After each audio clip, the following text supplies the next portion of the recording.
Nakatayo ako sa labas ng bahay ng aking mga magulang noong bisperas ng Pasko, nakasuot ng Amerikana mula sa segunda manong tindahan at hawak ang isang pekeng sirang bag. Sa loob, ipinagdiriwang ng aking pamilya ang promosyon ng aking kapatid na si Saskia bilang managing director na may taunang sweldo na 500,000 per euro. Malinaw na inanyayahan nila ako upang masaksihan ang tagumpay na ito at ipahiya ako sa aking sinasabing kabiguan. Ang hindi nila alam ay pag-aari ko ang Tectresor Industrien, isang kumpanyang nagkakahalaga ng 1.2 bilyong euro. Malapit na akong malaman kung gaano kalupit ang mga tao kapag naniniwala silang wala ka nang mawawala. Bumukas ang pintuan bago pa ako makakatok at lumabas ang aking ina na si Renate sa kanyang pinakamagandang damit pangpista. Ang kanyang ngiti ay parang pinag-aralan, ang uri ng ngiti na nakalaan para sa malalayong kamag-anak o hindi inaanyayahang kapitbahay. "Tessa, nagawa mo," sabi niya at tumabi nang hindi ako inaalok ng yakap. Nasa sala ang lahat. Kadadating lang ni Saskia mula sa opisina. Pumasok ako na naglalakad ng padulas at inayos ang aking sinadyang kupas na Amerikana. Ang bahay ay amoy kanela at mamahaling alak at ang sariwang garland ay nagpapalamuti sa handrail ng hagdan. Puno ng pamilya ang silid. Ang kanilang mga tinig ay bumuo ng isang mainit na bulong na agad na wala nang ako'y lumitaw. "Tingnan mo kung sino sa wakas ang dumating," sigaw ng aking ama na si Wolfram mula sa kanyang leather na silya nang hindi inaangat ang tingin sa kanyang tablet. "Akala namin hindi ka makakakuha ng libreng oras sa bookstore." Lumapit sa akin si Tita Mechtild na may tipikal niyang nag-aalala na ekspresyon sa mukha na kanyang inilaan para sa mga problema ng ibang tao. "Tessa, Sinta, nag-alala kami sa iyo na sa edad mo ay nakatira kang mag-isa sa maliit na apartment na iyon at nagtatrabaho sa retail." Tumango ako ng mekanikal at ginampanan ng perpekto ang aking papel. Pinapanatili ako ng bookstore na abala. Nagpapasalamat ako na meron akong permanenteng trabaho. "Permanenteng trabaho," ulit ni Tito Harrybert na may ngiti habang winawagayway ang kanyang whiskey. Ganoon din pala ang pwedeng tingnan. Nang ako ay 32, pinamamahalaan ko na ang aking sariling kompanya ng accounting. Sumandal, ang pinsan kong si Svea sa tabi niya. Ang kanyang tagumpay sa industriya ng real estate ay makikita sa bawat piraso ng alahas na designer na suot niya. Pag-usapan ang tagumpay, hintayin mo lang hanggang marinig mo ang promotion ni Saskia. 500,000 Theodore sa isang taon. Naiisip mo ba iyon? At akala ko ang aking mga komisyon ay kahanga-hanga na. Bago pa ako makasagot, ang kalampag ng takong sa parke ay nagpahayag ng pagdating ni Saskia. Pumasok siya sa silid, nakasuot ng isang customized na dark blue na suit na malamang ay mas mahal pa sa buwan ng upa ng karamihan ng tao. Ang kanyang singsing ng engagement ay sumasalamin sa ilaw ng chandelier at naghagis ng kumikinang na mga refleksyon sa dingding. Ipagpaumanhin ang pagkaantala, lahat, anunsyo ni Saskia habang tinatanggap ang mga halik at pagbati mula sa nagtipong mga kamag-anak. Mas matagal ang telephone conference sa board. Alam niyo naman kung paano iyon kapag gumagawa ng mga desisyon na nakakaapekto sa daan-daang empleyado. Sa huli, napansin niya ako na nakatayo sa tabi ng wardrobe at hawak pa rin ang aking lumang bag. "Oh, Tessa, nagulat ako na dumating ka. Alam kong hindi na masyadong hilig mo ang mga family gathering." "Hindi ko palalampasin ang pagdiriwang ng iyong tagumpay," tahimik kong sagot. "Congratulations sa promosyon." Naging matalim ang ngiti ni Saskia. "Maraming salamat. Nakakagulat kung ano ang nangyayari kapag nagtatakda ka ng tunay na layunin at nagsusumikap para rito. Tinitingnan na namin ni Gregor ang mga bahay sa Willenviertel." Ang kanyang nobyo na si Gregor ay dumating mula sa kusina na may hawak na baso ng alak at ipinulupot ang kanyang braso sa baywang ni Saskia. Naiisip namin, ang isang bagay na may home office at mga guest room. "Tessa, dapat mong makita ang mga real estate na binisita namin. Ang pinakamaliit ay may 400 square meters na living space. Napakaganda pakinggan, bulong ko, habang pinapanood ko silang lahat na yumuko upang marinig ang mga tagumpay ni Saskia, habang inilalagay ang kanilang sarili sa posisyon upang maiwasan ang mas mahabang pag-uusap sa akin. Lumakad palapit si Lola Rosvita na pilay gamit ang kanyang tungkod at malungkot na umiling. Tessa, anak, anong nangyari sa matalinong batang nanalo sa federal research competition sa eskwelahan? Mayroon kang ganitong potensyal.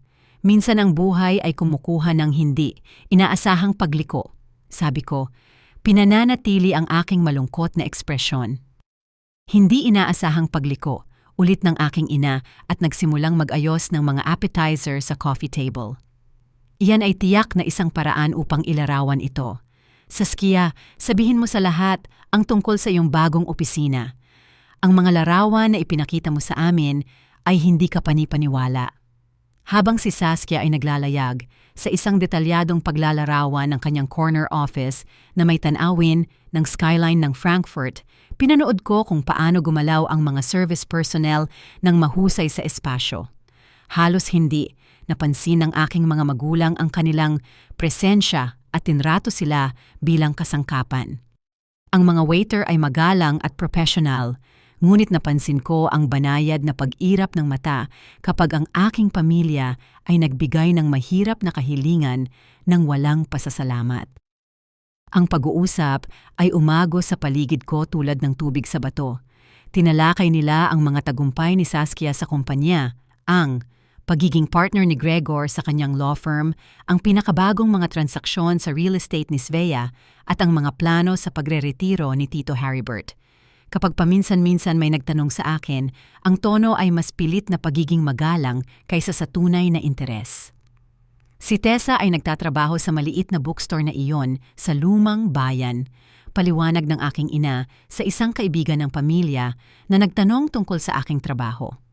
Hindi ito marami, ngunit pinapanatili siyang abala. Ang mga libro ay maganda, sagot ng kaibigan na may ngiti na ginagamit ng mga tao kapag wala silang maisip na nakapagpapatibay. Ipinosisyon ni Saskia ang kanyang sarili malapit sa fireplace kung saan ipinakita ng aking mga magulang ang kanilang opisyal na mga retrato mula sa kumpanya at kasalukuyang mga press clipping. Hindi ko inaasahan na maabot ang executive level sa murang edad, ngunit kapag kumatok ang oportunidad, kailangan mong maging handa na sumagot. At handa ang ilan sa atin, matalim na idinagdag ni Tito Haribert, habang ang iba ay sinusubukan pa ring intindihin ang mga bagay. Tinamaan ng tusok ang nilalayon nitong target, ngunit tinanggap ko ito ng walang reaksyon. Sa halip, pinanood ko ang dinamika ng aking pamilya at napansin kung paano sila nagtulakan para sa atensyon ni Saskia habang sabay-sabay nilang hindi pinapansin ang aking presensya. Para itong panunood ng dokumentaryo tungkol sa pag-uugali ng isang pangkat ng mga hayop. Sa paglipas ng gabi, narinig ko ang aking mga magulang na tahimik na nag-uusap sa kusina habang nag-aayos ng mga dessert plate. Hindi nila napansin na nakatayo ako sa pasilyo at ang kanilang mga salita ay malinaw na naririnig sa bukas na pinto. Sigurado ka ba tungkol sa gabing ito? Tanong ng aking ama. Medyo matindi kahit para sa atin. Kailangan niya ng wake-up call, sagot ng aking ina ng may determinasyon. Ang tagumpay ni Saskia ay nagpapakita kung gaano kalayo na ang nahulog si Tessa. Siguro ay mamomotivate siya na baguhin ang isang bagay kapag nakita niya ang impormasyon para sa interbensyon. Ang buong pamilya ay kasama. Sumasang-ayon ang lahat. Hindi natin kayang suportahan ang kanyang pagiging pangkaraniwan magpakailanman. Naghanda si Saskia ng mga puntos ng usapan para sa bawat isa at mayroon tayong nakahandang application documents. Panahon na para sa isang maliit na matinding pagmamahal. Kumalam ang aking, tiyan ang mapagtanto kong meron silang planong mas masahol pa kaysa sa simpleng pagpapahiya. Hindi lamang ito isang pagdiriwang ng tagumpay ni Saskia. Ito ay isang pinag-ugnay na pag-atake na idinisenyo upang sirain ang kaunting kumpiyansa sa sarili na pinaniniwalaan nilang taglay ko pa. Wala silang ideya na malapit na nilang ipahiya ang isang taong nagtatrabaho sa mahigit 3,000 empleyado at nagtayo ng isang teknolohikal na imperyo mula sa wala. Lumusot ako pabalik sa sala kung saan tinatalakay ni Saskia ang nalalapit na mga plano sa pagpapalawak ng kanyang kumpanya. Ang pamilya ay nakikinig sa bawat salita, nagtanong ng matatalinong tanong at nag-alok ng masiglang suporta. Ang pagkakaiba sa kanilang pakikitungo sa akin ay hindi maaaring maging mas matindi. Mas magiging kapanapanabik bukas, anunsyo ni Saskia at sinuri ang kanyang telepono. Nagtatapos ako ng isang partnership na maaaring magpabago sa lahat. Ang hapunan ay dumaan ng may seremonyal na presisyon. Bawat kurso ay sinamahan ng mga toast. Sa mga tagumpay ni Saskia, umupo ako sa pinakadulo ng mesa, kinakalkal ang aking pagkain at nakinig sa detalyadong pagsusuri ng kanyang karera at kanyang potensyal sa hinaharap. Ang pag-uusap ay parang choreographed na parang sinanay ng bawat isa ang kanilang papel. Pagkatapos ng main course, tumayo ang aking ama at kumatok sa kanyang baso ng alak gamit ang kanyang kutsilyo. Bago ang dessert, meron pa tayong ilang espesyal na pagbibigay. Ngumiti si Saskia nang kinuha ni Tito Haribert ang isang gift bag mula sa aparador sa pasilyo. Una, nararapat nating bigyan ng kaukulang pagkilala ang ating pinakabagong managing director. Anunsyo niya at inabot kay Saskia ang isang eleganteng kahoy na plaka na may ukit na kanyang pangalan at titulo. Nagpalakpakan ang pamilya habang si Saskia ay nag-pose para sa mga larawan kasama ang kanyang award. Kumuha ng 2 dosenang larawan si Gregor at nangako na ang pinakamaganda ay para sa kanyang portfolio sa hinaharap. Inanggap ko ang bag na may nanginginig na mga kamay at ginampanan ang aking papel bilang nagpapasalamat, ngunit nalilitong pamilya na bigo. Sa loob, nakita ko ang koleksyon ng mga bagay na magiging nakakainsulto kung hindi lang ito perpektong mahuhulaan. Mga workbook para sa pagpaplano ng budget, mga gift card mula sa mga discount store, at mga application form para sa entry-level na posisyon sa mga lokal na kumpanya. Naghahanap kami ng mga oportunidad na maaaring maging angkop, paliwanag ni Svea habang kumukuha ng isa sa mga application. Mayroong posisyon bilang receptionist sa aking opisina ng real estate at alam ni Tito Haribert ang isang bakanting posisyon para sa isang tagapamahala ng file sa kanyang law firm. Ang mahalaga ay gawin ang unang hakbang na iyon, dagdag ng aking ina. Hindi ka maaaring lumutang nang walang direksyon sa buhay magpakailanman. Sumandal si Saskia. Ang kanyang boses ay nagkaroon ng condescending na tono na malamang ay ginagamit niya sa mga empleyadong mababa ang performance. Marami akong pinag-isipan at mayroon akong panukala. Ang aking bagong posisyon ay nagbibigay sa akin ng kapangyarihan na kumuha ng isang executive assistant. Hindi magiging mataas ang sweldo, marahil 30,000 euro sa isang taon, ngunit magbibigay ito sa iyo ng istruktura at isang trabaho. Nagbulungan ang pamilya bilang pag-aproba sa mapagbigay na alok at pinuri ang kabaitan ni Saskia sa kanyang kapatid na nahihirapan. Hinawakan ko ng mahigpit ang gift bag at pinilit ang mga luha sa aking mga mata upang kumpletuhin ang pagganap. Napaka-generous nito, bulong ko. Hindi ko alam kung ano ang sasabihin. Sabihin mo, oo, pilit ni Tito Haribert.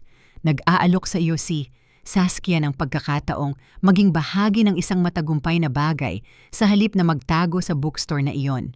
Tumango si Lola Rosvita ng may diin. Sa panahon ko, ang pamilya ay tumutulong sa pamilya. Napakabait ni Saskia kung iisipin mo. Kung iisipin ko ano? Tanong ko, kahit na hinala ko na alam ko na. Well, anak ko, patuloy ni Lola Rosvita. Hindi mo naman pinagmamalaki ang pamilya, hindi ba? Habang si Saskia ay nagtatrabaho sa kanyang karera, nasiyahan ka sa minimum wage na trabaho at sa masikip na maliit na apartment na. Iyon, panahon na para tumanggap ng tulong mula sa mga taong mas nakakaalam.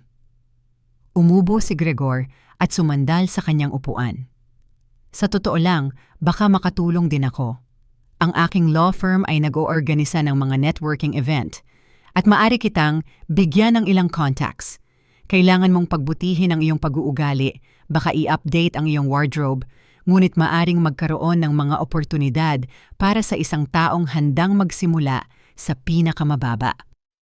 Ang kanyang mga mata ay nagtagal sa akin sa paraang nagpakilabot sa akin at napagtanto kong ang kanyang alok ay may nakatagong motibo na walang kinalaman sa professional na networking.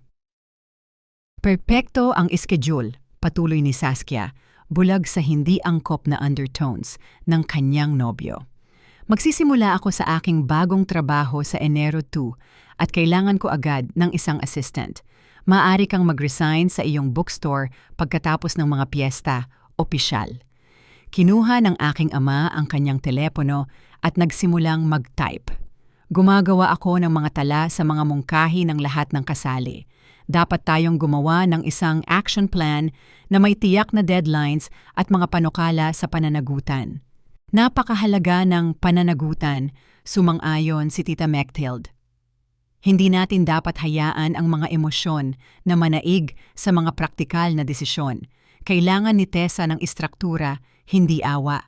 Habang pinag-uusapan nila ang aking kinabukasan na parang isa akong proyekto na kailangan pamahalaan, napansin ko kung paano nagbago ang kanilang wika. Pinag-uusapan nila ako sa ikatlong tao, sa kabila ng aking presensya sa mesa, at binawasan ako sa isang problema na nangangailangan ng kanilang kolektibong solusyon. Mayroon bang sino man na nag-isip kung ano talaga ang gusto ni Tessa? Tanong ko ng tahimik. Ang tanong ay tila nagulat sa kanila na parang hindi nila inaasahan na ako ay makikilahok sa pagpaplano ng aking sariling buhay. Ang gusto mo at ang kailangan mo ay dalawang magkaibang bagay, matatag na sagot ng aking ina. Minsan ang pamilya ay kailangang gumawa ng mahirap na desisyon para sa ikabubuti ng lahat. Para sa ikabubuti ng lahat, ulit ko, sinusubukan ang parirala. Ibinaba ni Saskia ang kanyang baso ng alak at nagkaroon ng tindig ng isang ehekutibo.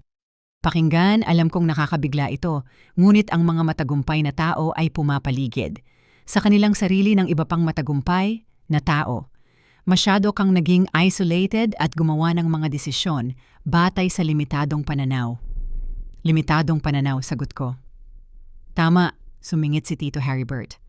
Maliit ang iniisip mo dahil lumiit ang mundo mo. Ang pagtatrabaho sa retail, ang pamumuhay ng mag-isa. Walang tunay na social contact, hindi iyon malusog. Tumango si Svea ng matalino. Nang magsimula ako sa industriya ng real estate, kailangan kong ganap na baguhin ang aking pag-iisip. Tumigil sa pag-iisip bilang isang consumer at magsimulang mag-isip bilang isang may-ari ng negosyo. Kailangan mo ng ganoong uri ng pagbabago. Anong uri ng pagbabago? Tanong ko. Tanggapin ang realidad, diretsahang sabi ng aking ama. Matanda ka na at wala kang maipakita. Walang profesional na pag-unlad, walang makabuluhang relasyon, walang malaking ari-arian. Nag-aalok sa iyo si Saskia ng isang lifeline. Tumahimik ang silid habang ang kanyang mga salita ay nakabitin sa hangin. Tumingin ako sa paligid ng mesa sa mga mukha na mula sa awa hanggang sa pagiging walang pasensya. Lahat ay nagkakaisa sa kanilang katiyakan na mas naiintindihan nila ang aking buhay kaysa sa akin. May isa pa? Sabi ni Saskia, ang kanyang boses ay nagkaroon ng tono ng isang naghahayag ng partikular na magandang balita. Mayroon kaming anunsyo ni Gregor na mas magpapabuti sa family gathering na ito. Tumayo siya at hinawakan ang kamay ni Gregor. Ang kanyang singsing ng engagement ay sumasalamin sa ilaw ng dining room. Buntis kami, darating ang sanggol, sa Agosto. Naghiyawan ang pamilya, sa pagbati at masiglang pag-uusap tungkol sa mga plano sa nursery at pangalan ng sanggol. Sa gitna ng pagdiriwang, bumaling si Saskia sa akin na may ngiti na hindi umabot sa kanyang mga mata. Ang sanggol na ito ang magmamana ng lahat ng may halaga sa kasaysayan ng pamilyang ito, anunsyo niya. Dahil nagpasya kang huwag mag-ambag sa tagumpay ng aming pamilya, baka makatulong ka sa pangangalaga ng bata. Magbibigay ito ng tunay na kahulugan sa iyong buhay. Ang panukala ay nakabitin sa silid na parang isang hamon. Gusto nila akong maging katulong. Ng pamilya, nagpapasalamat sa pagkakataong umikot sa mga tagumpay ni Saskia habang inilalagay ko ang aking trabaho upang suportahan ang kanyang lumalaking imperyo. Magiging isang karangalan sa akin na tulungan ang sanggol. Malumanay kong sabi, pinananatili ang aking fasad at sa loob ay nagtataka sa kanilang kawalang hiyaan. Napakaganda. Pumalakpak ang aking ina. Nakita mo gaano kaganda ang pakiramdam ng mga bagay kapag nagtutulungan tayo? Tessa, maaari kang bumalik sa bahay at tumulong sa sanggol habang nagtatrabaho bilang assistant ni Saskia. Ito ay isang kumpletong solusyon. Habang patuloy nilang pinaplano ang aking naputol na kinabukasan, napagtanto ko na ang intervention na ito ay hindi tungkol sa pagtulong sa akin na magtagumpay. Ito ay tungkol sa pagtiyak na tinatanggap ko ang aking lugar bilang kabiguan ng pamilya. Nagpapasalamat sa mga mumo na gusto nilang ihagis sa akin. Kailangan nila akong maging maliit upang maramdaman nilang sila ay malaki. Ang gabi ay malapit nang magkaroon ng mas kawili-wiling pagliko. Pagkatapos ng intervention, bumalik ang pamilya sa sala upang mag-enjoy ng kape at dessert. Umupo si Saskia sa gitna at tumanggap ng karagdagang pagbati sa kanyang pagbubuntis at sa kanyang propesyonal na tagumpay. Natural na lumipat ang usapan sa kanyang bagong papel sa mga plano sa pagpapalawak ng kumpanya. Sabihin mo pa sa amin ang tungkol sa posisyon bilang Managing Director. Pakiusap ni Tito Heribert at umupo ng komportable sa kanyang paboritong silya na may sariwang whiskey. Ano ba talaga ang Refch Solutions bilang isang kumpanya? Nagliwanag ang mga mata ni Saskia na may ningning ng isang taong passion sa kanyang trabaho. Kami ay isang kumpanya ng teknolohiya na nag-i-specialize sa data analysis at software implementation para sa malalaking korporasyon. Ang aking promotion ay naglilipat sa akin ng responsibilidad para sa aming pinakamalaking growth initiative sa ngayon. Mukhang kahanga-hanga, sabi ni Svea. Ngunit ano talaga ang ibig sabihin niyan sa mga tuntunin ng kita at posisyon sa merkado? Pinoposisyon namin ang aming sarili bilang isang mahalagang manlalaro sa larangan ng teknolohiya ng negosyo, paliwanag ni Saskia. Ang consulting market ay nagkakahalaga ng bilyon-bilyon at tinatarget namin ang Fortune 500 na kumpanya na nangangailangan ng sopistikadong mga solusyon sa teknolohiya. Kinuha ni Gregor ang kanyang telepono at nagsimulang magsaliksik. Masyadong mapagpakumbaba si Saskia. Ang RefTech ay lumago ng 300% sa nakalipas na 2 taon. Malaki ang naging bahagi niya sa pagkuha ng ilang malalaking kontrata. Pag-usapan ng malalaking kontrata, sabi ni Saskia, hindi na makatago ang kanyang pagkasabik. Malapit na akong tapusin ang pinakamalaking deal sa kasaysayan ng kumpanya. Pinag-uusapan natin ang isang partnership na maaaring magdoble ng aming taunang kita sa magdamag. Sumandal ang aking ama na may interes. Anong uri ng partnership ang lumilikha ng ganoong epekto? Gusto ng isang tech giant na gamitin ang aming mga serbisyo para sa isang malaking infrastructure overhaul, sagot ni Saskia. Ang kontrata ay nagkakahalaga ng milyon-milyon at tahasang hiniling ng kliyente na ako ang mamuno sa relasyon sa negosyo. Ibinaba ni Tita Mechthild ang kanyang tasa ng kape na may banayad, na tunog. Nagsimulang magsalita ang at nang sabay-sabay, nagpapahayag ng kanilang pagkamangha at nagtatanong. Maging si Lola Rosvita ay bumuhay sa kanyang silya. Tech Tresor Industrien, ulit ni Tito Heribert at agad na tinipa ang pangalan sa kanyang telepono. Diyos ko Saskia, ang kanilang market valuation ay mahigit €1 bilyong. 1.2 bilyong euro para maging eksakto, pagwawasto ni Saskia na may malinaw na pagmamalaki. Sila ay isa sa mga pinakamatagumpay na kumpanya ng teknolohiya sa bansa at pinili nila ang Refch bilang kanilang eksklusibong consulting partner. Sumipol si Svea ng mahina sa kanyang mga ngipin. Nakabasa ako ng mga artikulo tungkol sa Tech Tresor. Sila ay napakamapanuri sa kanilang mga relasyon sa negosyo. Paano mo nakuha ang kanilang atensyon? Sa pamamagitan ng profesional na networking at aming reputasyon, paliwanag ni Saskia. Sa industriya ng teknolohiya, kumakalat ang balita kapag naghahatid ka ng pambihirang resulta. Ang koponan ng Tech Tresor ay partikular na lumapit sa amin dahil sa mga proyekto na pinamunuan ko. Nagpatuloy si Gregor sa pagsasaliksik sa kanyang telepono at nagbasa ng malakas mula sa ibang publikasyon sa negosyo. Pakinggan niyo ito. Ang Tech Tresor Industrian na itinatag 8 taon na ang nakakaraan ay nag-specialize sa mga proprietary software solution para sa mga corporate client. Ang taunang kita ay lumampas sa 400 milyong euro. Ang headquarters ay nasa sentro ng Frankfurt na may mga subsidiary sa buong bansa. 400 milyong euro taunang kita, ulit ng aking ama, halatang humanga. Saskia, ang partnership na ito ay maaaring magpabago sa buong karera mo. Iyan din ang iniisip ko, sumang-ayon si Saskia. Ang may-ari ng Tech Tresor ay kilala sa pagiging napaka-discreet, ngunit ang management team na nakatrabaho ko ay tinatrato ako bilang isang kapantay. Nakikita nila ang talento kapag nakikita nila ito. Umupo ako ng tahimik sa aking silya sa sulok, sumisimsim ng aking kape at pinakikinggan ang bawat salita. Wala silang ideya na pinag-uusapan nila ang aking kumpanya, ang aking mga empleyado, ang aking pinagmulan ng kita. Ang kabalintunaan ay halos hindi kayang tiisin. Ano ang alam ninyo tungkol sa pamamahala ng Tech Tresor? Tanong ni Tita Mechthild. Ang mga bilyong kumpanya na ito ay karaniwang may mga kamanghamanghang kwento ng pinagmulan. Nagbasa si Gregor mula sa kanyang screen. Ang tagapagtatag at pangunahing may-ari ay nananatiling anonymous, ngunit inilarawan ng mga magasin sa negosyo ang tao bilang isang visionary entrepreneur na nagtayo ng kumpanya mula sa wala.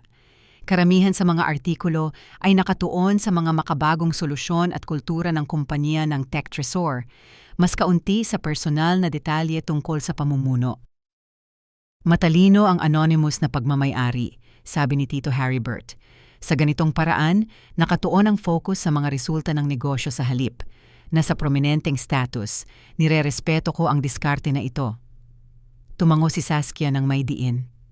Tama, ang Tech Tresor ay nagtatrabaho ng may hindi kapani-paniwalang profesionalismo. Bawat interaksyon na nagkaroon ako sa kanilang koponan ay pinakinis at estratehiko. Ito ang uri ng kumpanya na nagpapaganda sa RefTech sa pamamagitan lamang ng pakikipagtulungan. Kailan mo tuluyang tatapusin ang partnership na ito? Tanong ni Svea. Sa totoo lang, bukas, sagot ni Saskia. Sa araw ng Pasko, gusto ng koponan ng Tech Tresor na magkita bago ang bagong taon at ayaw kong hayaan ang mga piyesta opisyal na humadlang sa oportunidad na ito. Bahagyang kunot-noo ang aking ina. Ang pagtatrabaho sa Pasko ay tila hindi karaniwan. Sigurado, kabang ang kumpanyang ito ay may maayos na work-life balance? Mama, ito ay 1 bilyong deal, tawa ni Saskia. Magtatrabaho ako sa umaga ng Pasko kung hilingin nila. Bukod pa rito, ang pagpupulong ay isang formalidad lamang upang lagdaan ang mga dokumento at talakayin ang mga timeline para sa pagpapatupad. Nakahanap si Gregor ng isa pang artikulo at nagsimulang magbasa. Ang Tech Tresor Industrian ay mayroong mga opisina sa halos lahat ng estado, kabilang ang mga retail partnership at mga programa sa pagpapaunlad ng komunidad. Ang kumpanya ay nag-donate ng milyon-milyon para sa mga kampanya sa literasya at teknolohiya sa edukasyon. Ang pagiging pilantropo ay kadalasang isang magandang senyales. Komento ni Lola Rosvita, ang mga kumpanya na nagbibigay pabalik sa komunidad ay may tendensyang maging ethical na kasosyo sa negosyo. Iyan ang pinakahumanga sa akin sa aming negotiation, sabi ni Saskia. Ang mga kinatawan ng Tech Tresor ay nagtanong ng detalyadong katanungan tungkol sa panlipunang pakikilahok ng RefTech at kung paano tratuhin ang mga empleyado. Hindi lang sila interesado sa kita. Ngumiti si Tito Haribert. Matalinong kasanayan sa negosyo.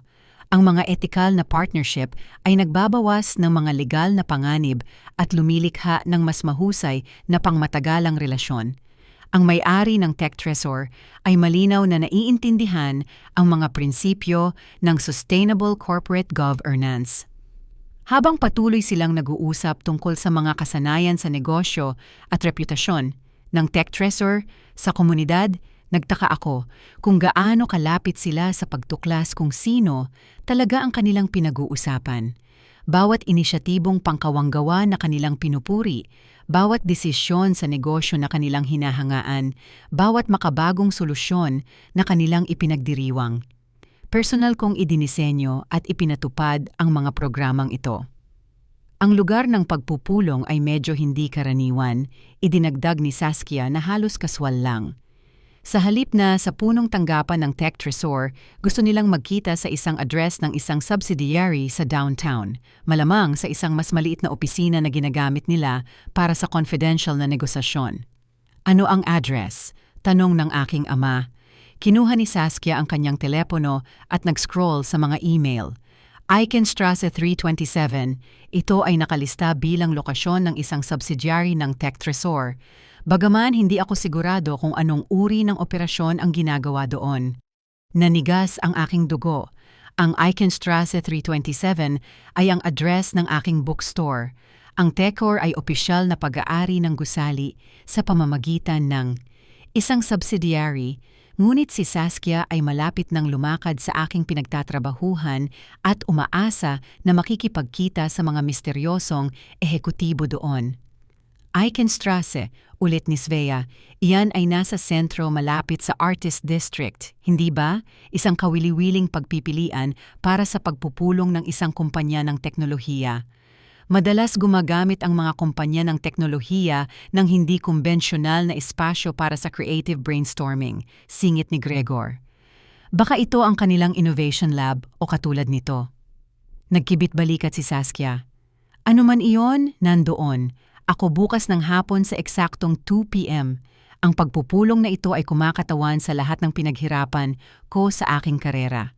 Habang patuloy na nag-iisip ang pamilya tungkol sa mga operasyon ng negosyo ng Tech Tresor at ang maliwanag na kinabukasan ng aking kapatid, napagtanto ko na nahaharap ako sa isang imposibleng sitwasyon.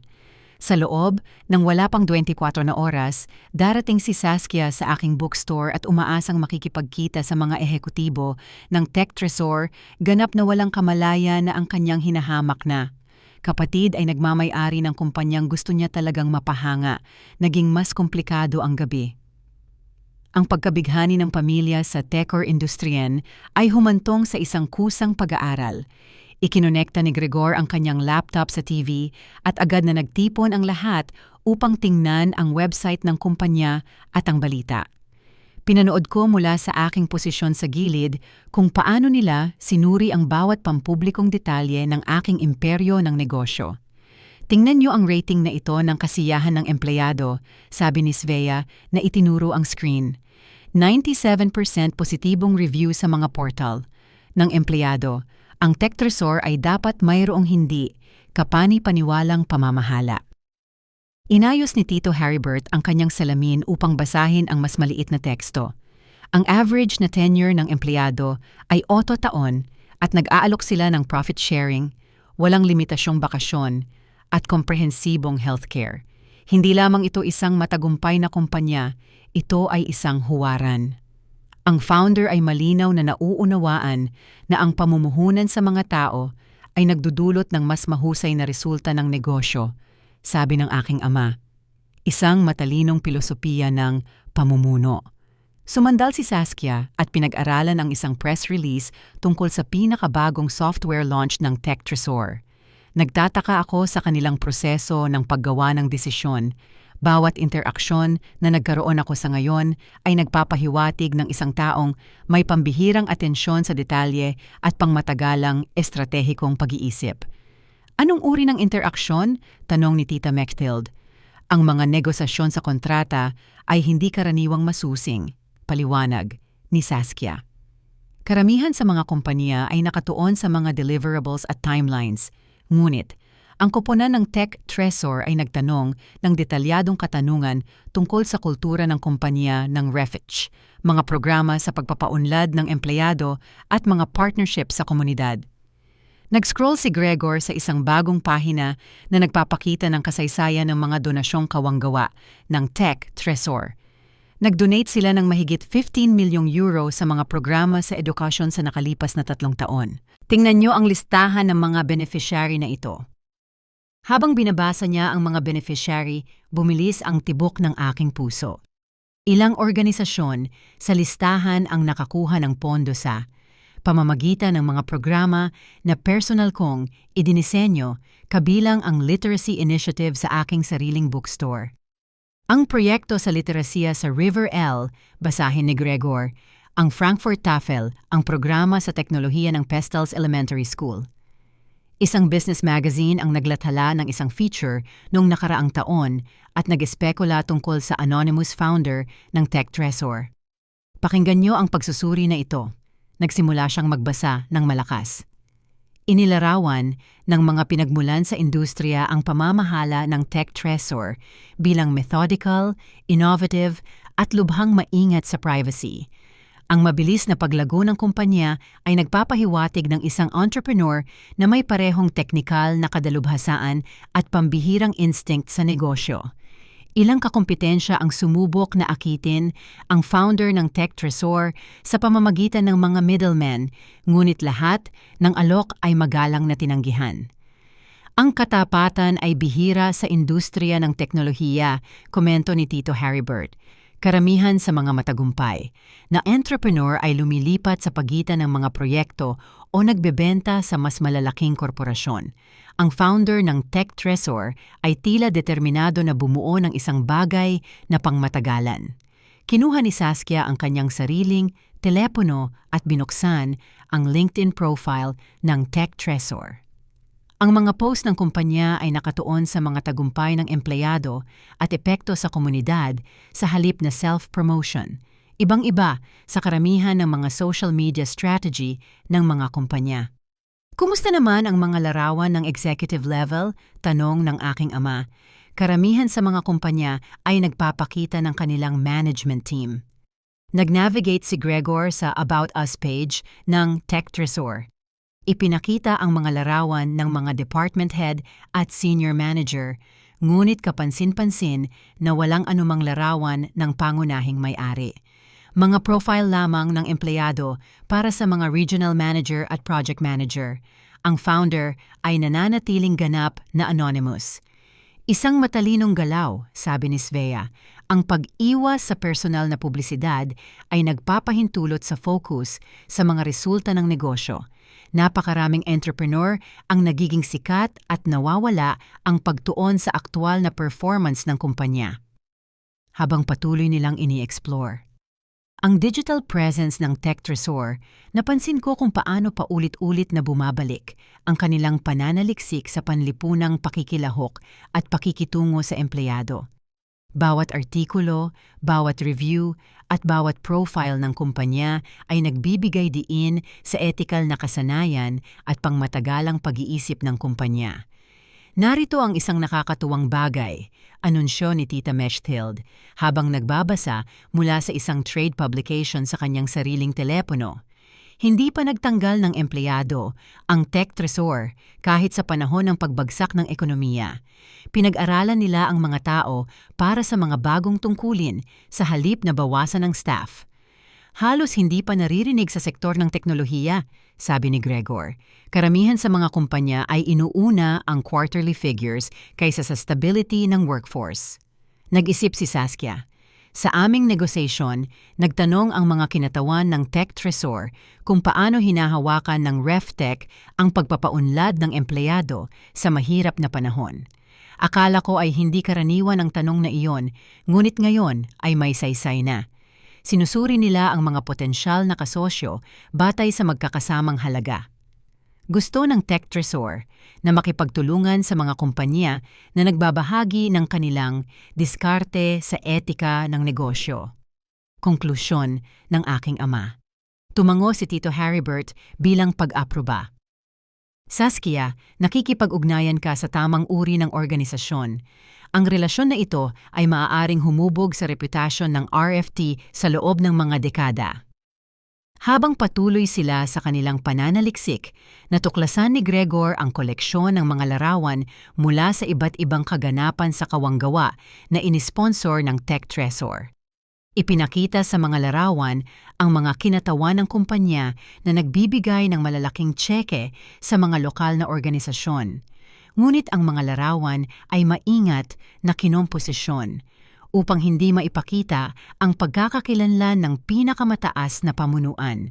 Tingnan niyo ito, sabi niya, at itinuro ang isang particular na malabo na larawan mula sa isang gala para sa literacy. May isang tao sa background na nagbibigay ng 50,000 sa Library Foundation sa ilog, ngunit ang ilaw ay nagpapahirap na makita ng malinaw ang mukha. Ipinasa ng pamilya ang telepono ni Gregor at sinuri ng bawat isa ang malilim na figura sa larawan. Nang makarating sa akin ang telepono, agad kong nakilala ang larawan. Ito ay mula sa Literacy Gala noong nakaraang taon kung saan personal kong ibinigay ang pondo para sa pinalawak na programa. Mukhang bata ang babae, sabi ni Tita Mechtild nang bumalik sa kanya ang telepono. Malamang nasa edad 30. Iyan ay kahanga-hangang pamumuno para sa isang taong nasa simula pa lang ng kanyang karera. Tiningnan itong muli ni Svea. Ang tindig at pananamit ay nagpapahiwatig ng isang taong sanay magsalita sa harap ng madla, ngunit walang interes sa personal na atensyon. Lubos na nakatuon sa layunin sa halip na sa photo opportunities. Maingat na pinag-aralan ni Saskia ang larawan. Mayroong isang bagay. Sa silhouette na pamilyar sa akin, ngunit hindi ko matukoy. Baka nakakita ako ng katulad na mga larawan mula sa iba pang mga kaganapan ng Tech Tresor. Sa anong paraan pamilyar? Tanong ng aking ina. Pangkalahatang pakiramdam lang ng pagkilala, sagot ni Saskia na may pagtango. Malamang ay walang tiyak. Ang mga matagumpay na babae sa negosyo ay madalas na may katulad na profesional na aura. Tumawa si Tito Haribert. Kapag nakipagtulungan ka ng direkta sa Tech Tresor, malamang na makikilala mo ang kanilang leadership team sa kalaunan. Hindi maaaring manatiling invisible ang anonymous founder na ito magpakailanman. Sa totoo lang, umaasa ako na ang pagpupulong bukas ay magbibigay ng mas malalim na insight sa pamamahala ng kumpanya, sabi ni Saskia. Sa mas malalaking partnership, karaniwang kasama ang mga senior executive kahit na manatili sa background ang founder, isinara ni Gregor. Ang kanyang laptop at inalis ito sa TV. Napakaswerte mo, Saskia. Kinakatawan ng Tech Tresor ang lahat ng nais maging ng RefTech. Ang partnership na ito ay parang ginagabayan ng mga alamat ng industriya. Ganon din ang tingin ko, sumang-ayon si Saskia. Ang pakikipagtulungan sa Tech Tresor ay magpapataas ng reputasyon ng RefTech at magbubukas ng mga pintuan sa mga oportunidad na hindi natin kailanman maaabot ng mag-isa. Nagsimulang pag-usapan ng pamilya ang karera ni Saskia at ang potensyal na pangmatagalang benepisyo ng relasyon sa Tech Tresor. Nag-espekula sila tungkol sa mga posibilidad ng pagpapalawak, tumaas na mga forecast sa kita at ang mga professional na networking na tiyak na susunod. Ito ay maaaring ang simula ng isang bagay na pambihira, sabi ng aking ina at nagningning sa pagmamalaki. Saskia, ipinosisyon mo ang iyong sarili upang matuto mula sa mga pinakamahusay sa industriya. Habang patuloy nilang ipinagdiriwang ang nalalapit na tagumpay ni Saskia, tahimik akong umupo at tinanggap ang kabalintunaan ng kanilang pagkasabik.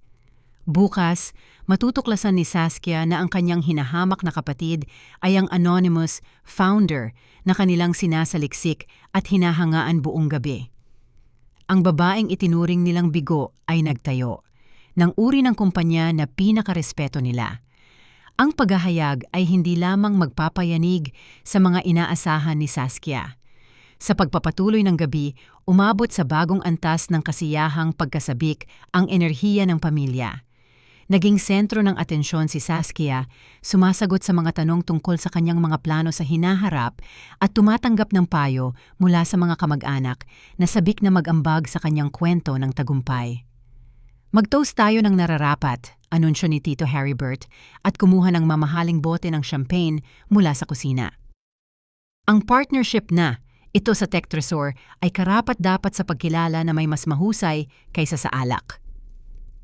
Habang sinisikap niyang buksan ang champagne, umingay ang telepono ni Saskia dahil sa papasok na tawag. Tiningnan niya ang screen at agad na umayos ng upo. Tech Tresor ito, anunsyo niya sa silid. Kailangan kong pag-usapan ito ng kaming dalawa lang. Pumasok siya sa pasilyo, iniwan ang pamilya upang mag-espekula tungkol sa layunin ng tawag. Pinilit kong makarinig ng mga piraso ng pag-uusap, ngunit masyadong mahina ang boses ni Saskia para malinaw na marinig. Nang bumalik siya pagkatapos ng 10 minuto, naghalo ang pagkasabik sa kaunting pagkalito sa kanyang mukha. "Ayos ba ang lahat?" tanong ni Gregor. "Higit pa sa ayos," sagot ni Saskia, bagaman ang kanyang tono ay nagpapahiwatig ng kaunting kawalan ng katiyakan. Si Sabine Weber iyon, ang office manager ng Tech Tresor. Kinumpirma niya ang pagpupulong bukas at nagbigay ng ilang karagdagang detalye. "Anong detalye?" tanong ng aking ama. Tiningnan ni Saskia ang kanyang mga tala sa cellphone. Ang lugar ng pagpupulong ay tiyak na Eichenstrasse 327, ngunit hindi ito ganap na ang inaasahan ko. Ayon kay Sabine, ang gusali ay nagho-host ng ilang operasyon ng Tech Tresor, kabilang ang isang uri ng research facility at isang public relations center. "Research facility," ulit ni Svea. "May saysay iyan para sa isang kumpanya ng teknolohiya. Malamang ay doon sila nagde-develop ng mga bagong software solution." Binanggit din ni Sabine na tahasang hiniling ng founder ng Tech Tresor na personal na pamunuan ang pagpupulong na ito. Patuloy ni Saskia. Malamang na labis na humanga ang alok ng Reftech kaya nagbibigay katwiran ito sa direktang pakikilahok ng pamunuan ng kumpanya. Naghiyawan ang pamilya sa pagbati. Binigyang diin ni Sabine ang pagiging punctual at binanggit na pinahahalagahan ng founder ang direktang komunikasyon at masusing paghahanda. "Mukhang isang taong pinahahalagahan ang profesionalismo," sabi ng aking ina. "Perpekto kang babagay sa kanilang kultura ng kumpanya." "May isang hindi karaniwang kahilingan," idinagdag ni Saskia. Iminungkahi ni Sabine na isama ko ang lahat ng miyembro ng pamilya na maaaring interesado, na matuto tungkol sa mga partnership ng TechTror sa komunidad. Sabi niya, gusto ng founder na pag-usapan ang mga lokal na relasyon sa negosyo. Tinaas ni Tito Haribert ang kanyang kilay.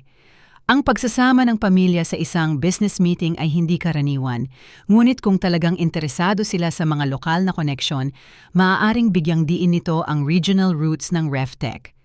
"Dapat ba kaming sumama?" tanong ni Svea ng masigla. "Gusto kong makilala ang isang taong nagtayo ng 1 bilyong kumpanya mula sa wala." Nag-isip si Saskia tungkol sa panukala. Malinaw na binanggit ni Sabine na mas pinahahalagahan ng founder ang tunay na relasyon kaysa sa formal na presentasyon ng negosyo. Ang suporta ng pamilya ay maaaring talagang magpalakas sa aming partnership proposal. "Saan eksakto ang meeting place na ito?" tanong ng aking ama. "Dapat nating i-coordinate ang transportasyon at ang oras ng pagdating." "Eichenstrasse 327, ulit ni Saskia. "Ito ay nasa Artist District malapit sa maliit na bookstore na pinagtatrabahuhan ni Tessa. Ito ay medyo maginhawa para sa iyo, Tessa. Maaari mo kaming ipakilala sa kapitbahayan at baka ipasyal mo pa kami bago ang pagpupulong." Sinikip ang aking lalamunan nang mapagtanto ko ang imposibleng sitwasyon na nagaganap dito. Gusto ni Saskia na akayin ko ang pamilya sa aking sariling kumpanya upang makipagkita doon sa akin. Ang kabalintunaan ay halos hindi na matatagalan. Masaya akong tumulong sa direksyon na pilitan kong sabihin. "Perpekto." Ngumiti si Saskia. Ang unang tunay na mainit na ekspresyon na ipinakita niya sa akin buong gabi. "Maaari mo pang buksan ang bookstore ng mas maaga bukas at hintayin kami doon hanggang sa oras ng pagpupulong. Magiging maginhawa iyon at magpapakita sa koponan ng Tech Tresor na ang Reftech ay may matibay na lokal na koneksyon." Kinuha muli ni Gregor ang kanyang telepono. "Nagtataka ako sa gusaling ito. Tingnan natin kung makakahanap ako ng karagdagang impormasyon tungkol sa mga aktibidad ng Tech Tresor doon." Naghahanap siya ng ilang minuto habang patuloy na nag-toast ang pamilya sa tagumpay ni Saskia. Nang siya ay tumingin, ang kanyang mukha ay nagpakita ng kaunting pagkalito. "Kawili-wili iyan," sabi niya. "Ang rehistrasyon ng gusali ay naglilista ng Tector Industrian bilang pangunahing may-ari, ngunit ang mga pampublikong talaan ay nagpapakita nito bilang isang bookstore at community center. Napakawalang karaniwan para sa isang kumpanya ng teknolohiya." Baka ginagamit nila ang retail bilang isang research facility, iminungkahi ni Svea. Ang ilang kumpanya ay sumusubok ng mga bagong teknolohiya sa totoong mga kapaligiran bago nila ito ilapat ng mas malawak. Tumango si Saskia na nag-iisip. Iyon ang magpapaliwanag kung bakit interesado sila sa mga partnership sa komunidad. Ang direktang interaksyon sa mga lokal na negosyo at customer ay nagbibigay ng mahalagang pananaliksik sa merkado. Tessa, sabi ni Tito Heribert at bumaling sa akin, nagtatrabaho ka sa lugar na ito. May napansin ka bang hindi karaniwang pag-install ng teknolohiya o aktibidad sa pananaliksik sa mga kalapit na tindahan? Maingat kong iniling ang aking ulo. Ang lugar ay medyo tradisyonal. Karamihan sa mga tindahan ay nakatuon sa sining at lokal na serbisyo. Walang anumang mukhang high-tech. Well, bukas ay makakakuha tayo ng sagot sa lahat ng ating tanong, sabi ng aking ina at itinaas ang kanyang champagne glass sa tagumpay ni Saskia at ang simula ng isang kapanapanabik na bagong kabanata. Masiglang nag-toast ang pamilya habang nakikipaglaban ako sa lumalaking komplikado ng aking sitwasyon. Sa loob ng wala pang 24 na oras, kailangan kong ipahayag ang aking pagkakakilanlansa. Mga taong tinrato ako buong gabi na parang isang kaso para sa pangangalaga habang ipinagdiriwang ang kanilang paggalang sa kumpanyang binuo ko. Muling umingay ang telepono ni Saskia. Sa pagkakataong ito ay dahil sa isang text message. Binasa niya ito ng mabilis at ngumiti ng malawak. Kinumpirma lang ni Sabine na ang pagpupulong bukas ay magsasama ng komprehensibong tour sa mga lokal na operasyon ng Tech Tresor, anunsyo niya. Gusto ng founder na ipakita ang kanyang dedikasyon sa pamumuhunan sa komunidad at pangmatagalang relasyon sa negosyo. Isang personal na tour kasama ang isang bilyonaryo, mangha ni Lola Rosvita. Saskia, ito ay nagiging mas malaki pa sa simpleng business meeting. Alam ko, sagot ni Saskia, halos hindi na mapigil ang kanyang pagkasabik. Binanggit ni Sabine na bihira lang naglalaan ng oras ang founder para sa detalyadong discussion sa mga potensyal na kasosyo. Ito ay kumakatawan sa isang antas ng interes na maaaring magpabago sa buong kinabukasan ng RFTCH, habang patuloy na nagdiriwang ang pamilya at nagpaplano para. Sa pambihirang oportunidad bukas, nagpaalam ako para sa banyo at sa wakas ay pinayagan ng aking sarili na iproseso ang surreal na sitwasyon na aking nilikha. Bukas, ilalahad ko na ang pamilyang Bigo na kanilang kapapahiya lang ay nagmamay-ari ng kumpanyang pinakarespeto nila. Ang ekspresyon sa kanilang mga mukha ay magiging sulit sa bawat sandali ng palabas ngayon. Ang umaga ng Pasko ay madilim at malamig, at nagsimulang umulan ng niebe habang nagtitipon ang aking pamilya para sa almusal sa bahay ng aking mga magulang. Bago ang pagpupulong sa Tech Tresor, ang pag-uusap sa holiday ay puro tungkol sa appointment ni Saskia sa hapon at ang posibleng epekto nito sa kanyang karera. Halos hindi ako nakatulog kagabi, pag-amin ni Saskia habang inaayos ang kanyang maingat na piniling dark blue suit. Ang pagpupulong na ito ay maaring magpabago sa lahat. Mukha kang perpekto, paniniguro ng aking ina sa kanya. Professional, ngunit madaling lapitan. Eksakto ang impression na gusto mong iwan sa isang potensyal na kasosyo sa negosyo. Inayos ni Gregor ang kanyang kurbata at tiningnan ang kanyang relo. Dapat tayong umalis ng 1:30 p.m. upang masiguro ang tamang pagdating. Mahalaga ang unang impresyon sa mga matagumpay na entrepreneur. Nagpasya ang pamilya na dumalo sa pagpupulong bilang tanda ng suporta kay Saskia at upang ipakita ang matibay na lokal na ugat at mga halaga ng pamilya ng RFT. Lahat ay nakasuot ng kanilang pinakamagandang damit at may dalang notebook upang gumawa ng detalyadong obserbasyon tungkol sa mga operasyon sa Tech Tresor. Tessa, plano mo pa rin bang makipagkita sa amin sa bookstore? Tanong ni Tito Heribert. Kailangan namin ng isang taong pamilyar sa kapitbahayan upang gabayan kami. Maaga ako doon upang masiguro na handa ang lahat, sagot ko, sinisikap na panatilihing kalmado ang aking boses. 1:00 p.m., pinanood ko mula sa bintana ng aking bookstore kung paano dumating ang mga sasakyan ng aking pamilya sa labas. Si Saskia ang unang lumabas, sinundan ng aking mga magulang na si Gregor, Tito Herbert, Tita Mechtilde, Svea at maging si Lola Rosvita na nagpumilit na saksihan ang makasaysayang sandali na ito sa kabila ng kanyang limitadong mobility. Binuksan ko ang harapang pinto at binati sila ng parehong mapagpakumbabang mukha na pinanatili ko sa buong nakaraang gabi. Maligayang pagdating sa aking pinagtatrabahuhan. Ang lugar ng pagpupulong ay dapat na malapit lang dito. Tiningnan ni Saskia ang bookstore nang may magalang na interes habang sinusuri ng iba ang mga istante at ang komportableng mga sulok ng pagbabasa. Kaakit-akit ito, Tessa. Napaka-komportable at nakakaakit. Malamang na pinili ng Tech Tresor ang kapitbahayan na ito dahil sa kanyang tunay na komunidad. Saan eksakto kami makikipagkita sa mga ehekutibo na ito? Tanong ng aking ama at sinuri ang oras sa kanyang telepono. Ayon sa address na ibinigay, ni Sabine dapat na ang gusaling ito, sagot ni Saskia habang tinitingnan ang kanyang email. Eichenstrasse 327, ngunit wala akong nakikitang malinaw na pasukan sa mga pasilidad ng teknolohiya. Huminga ako ng malalim, alam kong dumating na ang sandali upang simulan ang aking paghahayag. Sa totoo lang, mayroon kayong kailangang makita. Lumakad ako sa likod na sulok ng bookstore at pinindot ang isang nakatagong button na nakatago sa likod ng isang hilera ng mga klasikong literatura.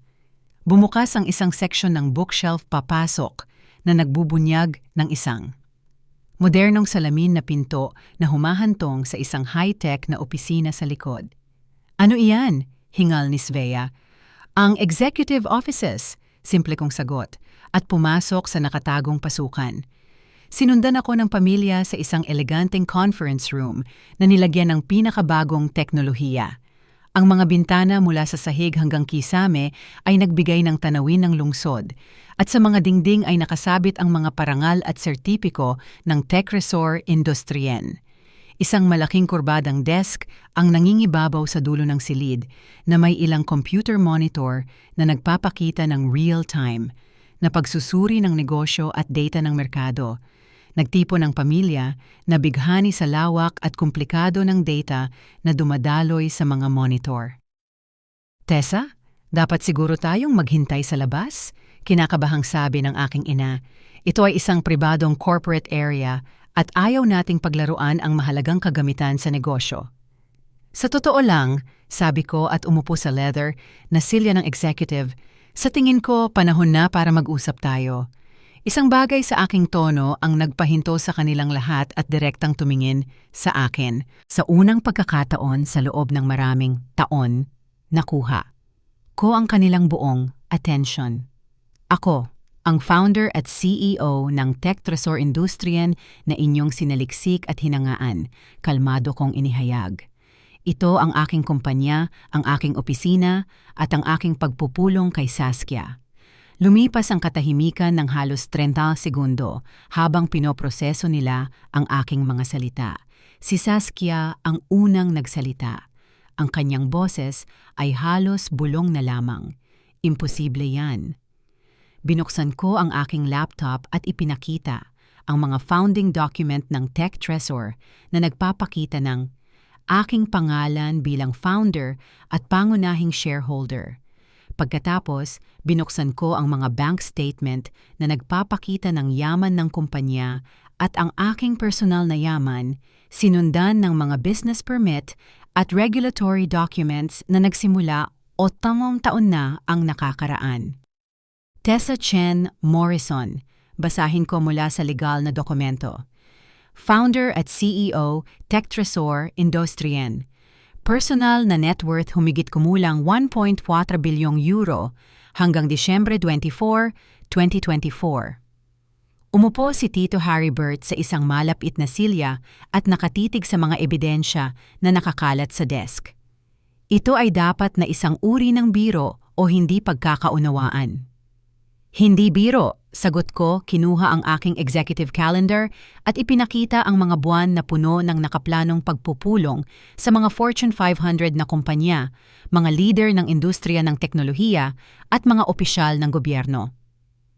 Pinamamahalaan ko ang Tech Tresor Industrien mula pa noong ako ay 24 taong gulang. Ang mukha ni Saskia ay dumaan sa mga yugto ng pagkalito, kawalan ng paniniwala at sa huli ay puro takot nang malinawan siya sa mga implikasyon. Niloko mo kami ng maraming taon. Wala akong sinungaling, pagwawasto ko sa kanya. Ako ang nagmamay-ari ng bookstore na pinagtatrabahuhan ko, kasama ang iba pang operasyon. Hindi ko lang kailanman inayos ang inyong mga pagpapalagay tungkol sa aking tagumpay o aking sitwasyon sa pananalapi.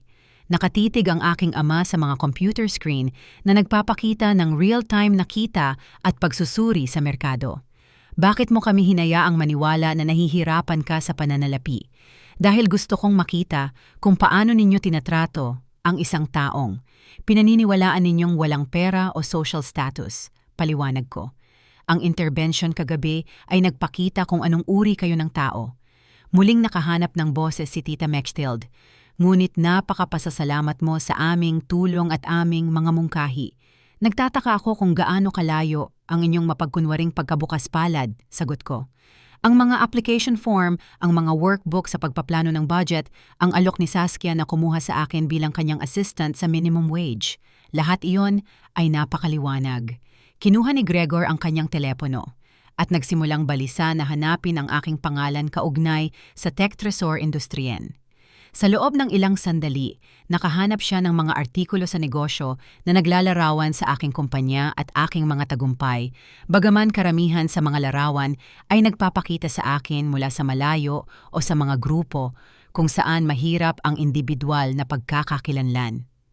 Narito, sabi niya, at ipinakita kay Saskia ang isang malabong larawan mula sa isang komperensya sa teknolohiya. Ang babaeng ito na nagbibigay ng keynote speech tungkol sa innovation leadership, iyan ay tiyak, si Tessa. Inagaw ni Saskia ang telepono at pinag-aralan ng larawan, inihahambing ito sa akin habang nakaupo ako sa likod ng desk. Hindi mapagkakamalian ang ebidensya, ngunit patuloy siyang umiling. Walang saysay iyan, iginiit niya. Ang mga matagumpay na entrepreneur ay hindi nagtatago sa mga bookstore at nagkukunwari na bigo. Hindi ako nagkunwari na kahit ano, sabi ko. Nagpasya kayo na ako ay isang bigo at tinrato ako ng ganoon. Hindi ko lang kailanman inayos ang inyong mga pagpapalagay. Sa wakas ay nakahanap ng kanyang boses si Svea. Gaano katagal mo nang alam ang tungkol sa panukala sa kontrata mula sa REFCH? Personal kong sinuri ang inyong aplikasyon sa partnership sa loob ng 6 na linggo, pagamin ko. Ang inyong orihinal na presentasyon ay kahanga-hanga, ngunit palagi kong sinusuri ng lubusan ang mga potensyal na kasosyo, kabilang ang kanilang personal na relasyon at ang kanilang pagkatao. Nagkatinginan ang pamilya ng may gulat, nang malinawan sila sa mga kahihinatnan. Lahat ng kanilang sinabi at ginawa sa aking presensya ay naobserbahan at posibleng naiulat sa mismong taong sinusubukan ni Saskia na mapahanga. Sinusubaybayan mo, kami, pagbibintang ni Saskia sa akin. Nakilala ko ang kapatid na gustong makipagtulungan sa aking kumpanya, pagwawasto ko sa kanya. Ang pagtatasa ng character ay isang mahalagang bahagi ng pagtatasa ng isang relasyon sa negosyo. Tumingin si Tito Haribert sa paligid ng sopistikadong opisina na may bagong pag-unawa. Lahat ng mga tanong na iyon na tinanong ng mga kinatawan ng Tech Tresor tungkol sa kultura ng kumpanya at pakikitungo sa mga empleyado, ikaw iyon, sinusuri ang mga halaga ng RefTech. Eksakto, hindi. Ako nakikipag-ugnayan sa mga taong kulang sa integridad o masamang pakikitungo sa iba. Biglang nagring ang telepono ni Saskia at automatiko niyang sinagot bago niya napansin na ang caller ID ay nagpapakita ng Tech Tresor Industrien. Hello Saskia, Sabine Weber ito mula sa Tech Tresor. Umalingaw-ngaw ang pamilyar na boses sa speaker. Tumatawag ako upang ipaalam sa iyo na natapos na ng aming managing director ang kanyang pagsusuri sa panukala sa partnership mula sa RevTech. Ikinalulungkot naming ipaalam na pagkatapos suriin, ang lahat ng magagamit na impormasyon, nagpasya siyang tanggihan ang kontrata. Naging puting-puti ang mukha ni Saskia. Ngunit bakit? Akala ko ay maayos ang pagpupulong. Ang managing director ay particular na nag-alala tungkol sa compatibility ng mga character at ang diskarte ng REFTCH sa mga relasyon ng pamilya at pagpapaunlad ng empleyado. Ang tech treasure industrian ay inuuna ang mga kasosyo na patuloy na nagpapakita ng paggalang sa iba, anuman ang kanilang nakikitang social o economic status. Natapos ang tawag at naiwan si Saskia N.A. nakatitig sa kanyang device ng gulat. Sa conference table, nagsimulang mag-react ang aking pamilya, ang kanilang pag-uugali ay naidokumento at nasuri ng mismong taong sinusubukan nilang mapahanga. Sinira mo ang aking karera, bulong ni Saskia. Ikaw ang sumira sa sarili mong karera, matatag kong sagot. Inobserbahan ko lamang kung paano mo tinatrato ang mga tao kapag naniniwala kang hindi nila kayang impluwensyahan ang iyong tagumpay. Hindi nakikipagtulungan ang tech tesor industrian sa mga kumpanya na kulang sa pangunahing kagandahang asal. Ang katahimikan sa aking opisina ay naging hindi komportable, habang ang aking pamilya ay nakikipaglaban sa ganap na pagbaligtad ng lahat ng pinaniniwalaan nilang alam nila tungkol sa aming relasyon at aking lugar sa mundo.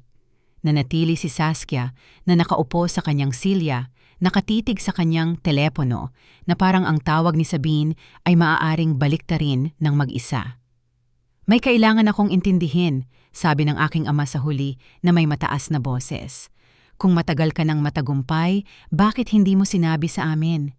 Sumandal ako sa aking silya at nag-isip kung paano ipaliwanag ang mga taon ng naipong pagkabigo at kalungkutan. Sinubukan ko, sa katunayan, ilang beses. Naaalala mo ba kung paano ko binanggit 3 taon na ang nakakaraan na palalawakin ko ang aking mga aktibidad sa negosyo? Ipinagpalagay ninyo na ang ibig kong sabihin ay magbubukas ng coffee bar sa bookstore. Iba iyon, mahinang pagtutol ng aking ina. Iba ba iyon? Ano ang nangyari nang pag-usapan ko ang aking investment portfolio at tumawa si Tito Harrybert at sinabi na malamang ay mayroon akong 58 sa isang savings account o nang binanggit kong maglakbay sa mga tech, conference at ipinagpalagay ni Svea na dumalo ako bilang isang uri ng salesperson? Balisa si Tita Mechthild na lumipat-lipat sa kanyang upuan. Akala namin ay optimist ka tungkol sa paglago ng isang maliit na negosyo. Akala ninyo ay meron akong delusion of grandeur, pagwawasto ko sa kanila. Bawat oras na nagbabahagi ako ng magandang balita o binanggit ang mga profesional na tagumpay, merong isang miyembro ng pamilyang ito na nakakita ng paraan upang paliitin o ibasura ang aking sinasabi.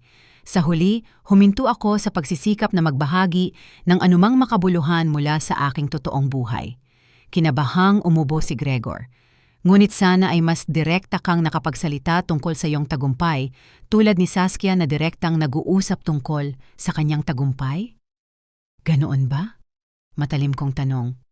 Inihahayag niya ang bawat promosyon, bawat pagtaas ng sweldo, bawat profesional na tagumpay. Sinasadya mong sinabotahe ang aking karera dahil sa ilang maliit, pampamilyang kapaitan.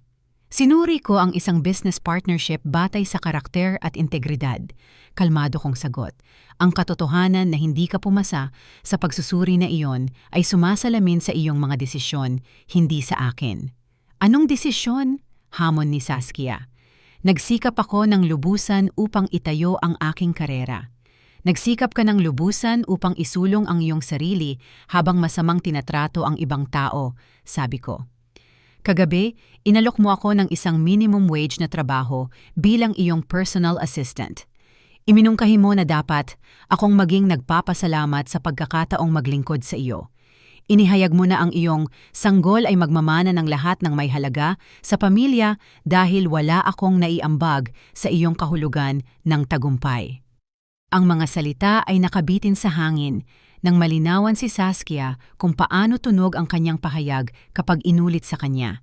Sa mesa, nagsimulang balisa na lumipat-lipat ang ibang miyembro ng pamilya habang naaalala ang kanilang sariling mga kontribusyon sa interbensyon kagabi.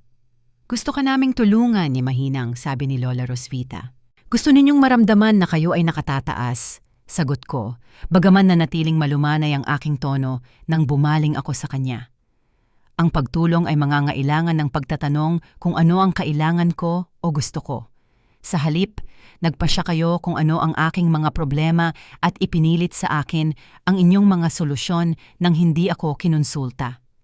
Kinuha ng aking ama ang kanyang salamin at mukhang mas matanda kaysa noong nakaraang gabi. Ano na ngayon, paano tayo magpapatuloy mula rito? Depende iyan kung kaya ninyo akong tratuhin ng may parehong respeto na ipinakita ninyo kay Saskia nang naniniwala kayo na matagumpay siya, sabi ko. Kagabi ay nagpatunay na ang inyong pampamilyang pagmamahal ay konektado sa isang nakikitang social status. Nakahanap muli ng kanyang boses si Svea. Pero mahal ka namin, Tessa. Mahal ka namin palagi. Mahal ninyo ang ideya na nababagay ako sa inyong kahulugan ng isang katanggap-tanggap na papel sa pamilya. Pagwawasto ko sa kanya. Handa. Kayong ipahiya ako sa publiko at planuhin ang aking buong kinabukasan nang walang aking pagtutol dahil naniniwala kayo na wala akong kapangyarihan upang labanan. Maaari mo ba kaming patawarin? Tanong ng aking ina habang nabubuo ang mga luha sa kanyang mga mata. Sinuri ko ang kanyang mukha, naghahanap ng taos-pusong pagsisisi sa halip na simpleng panghihinayang dahil nahuli sa kanilang kalupitan. Ang pagpapatawad ay nangangailangan ng pagkilala sa kung ano ang talagang nangyari at ang pangako sa ibang pag-uugali sa hinaharap. Ano ang magiging hitsura niyan? Tanong ni Tito Heribert. Ito ay nangangahulugan ng pagtrato sa mga tao ng may dignidad, anuman ang kanilang job title, balanse ng bank, account, o social status, paliwanag ko. Ito ay nangangahulugan ng pagkilala na ang halaga ng isang tao ay hindi natutukoy ng kanilang sweldo o ng kanilang profesional na tagumpay. Tahimik si Gregor mula nang mangyari ang paghahayag, ngunit ngayon ay nag-aalangan siyang magsalita. Tungkol sa mga oportunidad sa networking na binanggit ko kagabi, sila ay ganap na hindi angkop, tinapos ko ang pangungusap.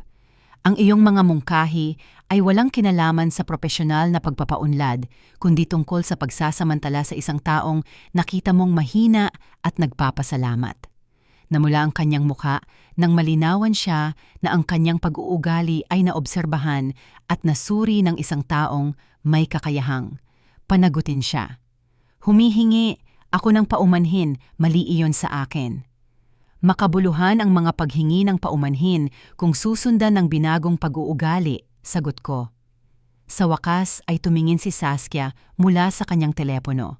Ang kanyang galit ay nagsimulang maging isang uri ng pag-unawa. Hindi ko alam kung paano ito ipoproseso. Lahat ng akala kong alam ko tungkol sa dynamics ng aming pamilya ay mali. Hindi mali. Pagwawasto ko sa kanya, hindi lang kompleto. Alam mo nang eksakto ang dynamics ng pamilya. Hindi mo lang napagtanto na ang kapatid na. Masama mong tinrato ay may kapangyarihang impluwensyahan ang iyong mga profesional na hangarin. Iisipin mo pa ba ang partnership sa DraftTech? Mahinang tanong niya. Maingat kong pinag-isipan. Ang tech Trorindustrian ay nakikipagtulungan sa mga kompanya na patuloy na nagpapakita ng ethical na pag-uugali at paggalang sa iba. Kung maipapakita ng RefTech ang pangakong ito sa paglipas ng panahon, maaaring maging posible ang mga oportunidad sa hinaharap. Paano namin yan patutunayan? Magsimula sa kung paano ninyo tinatrato ang inyong kasalukuyang mga empleyado, lalo na ang mga nasa mababang posisyon, sagot ko.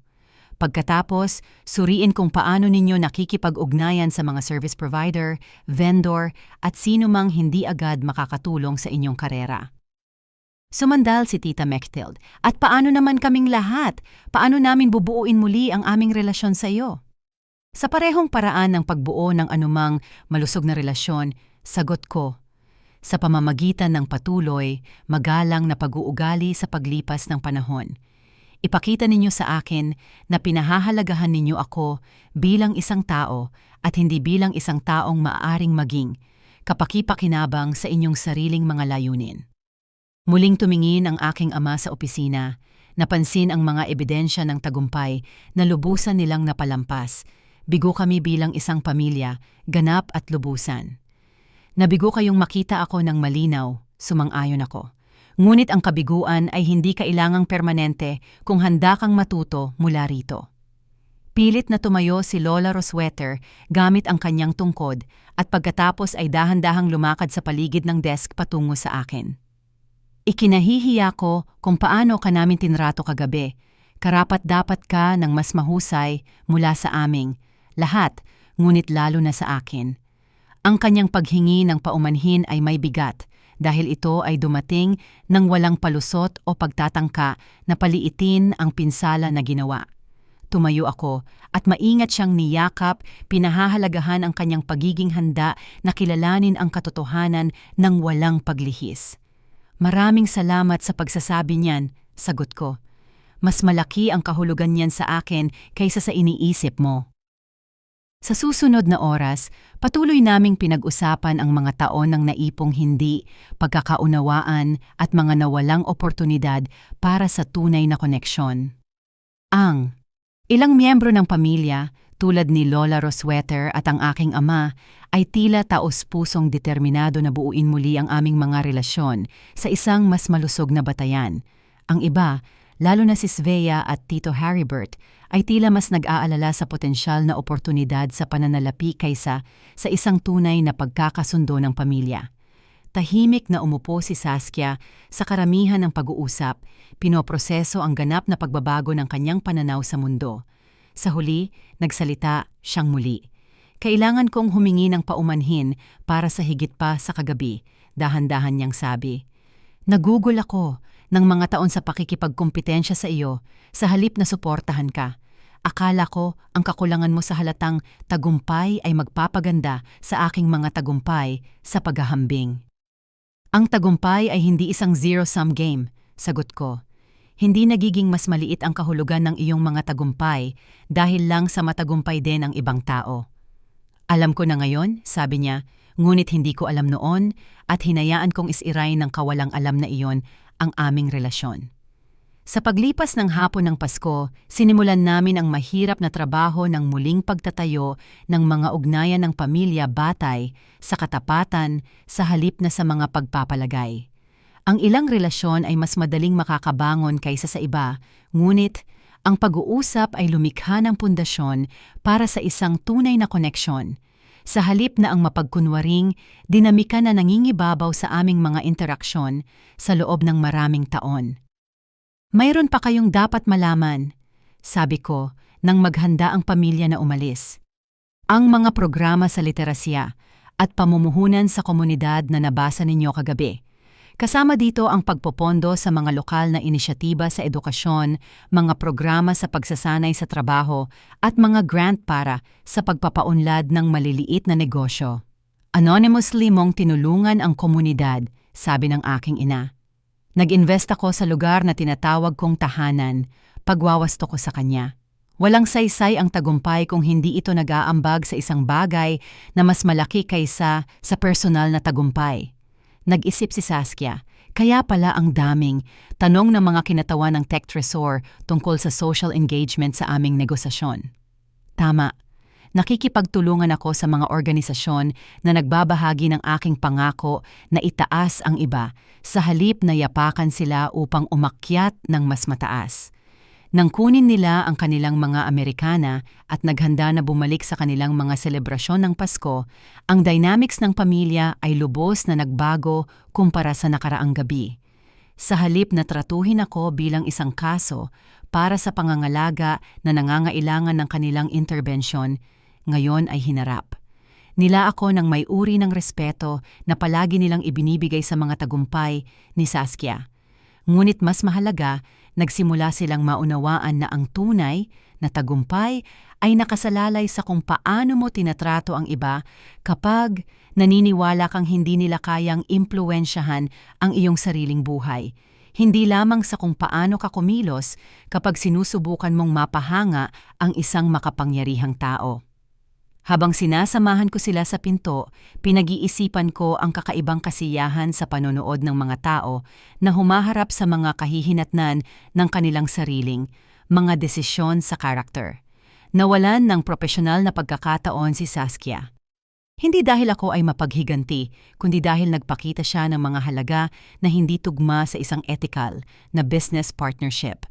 Ang gabi, ito ay kinakailangan para sa malusog na relasyon.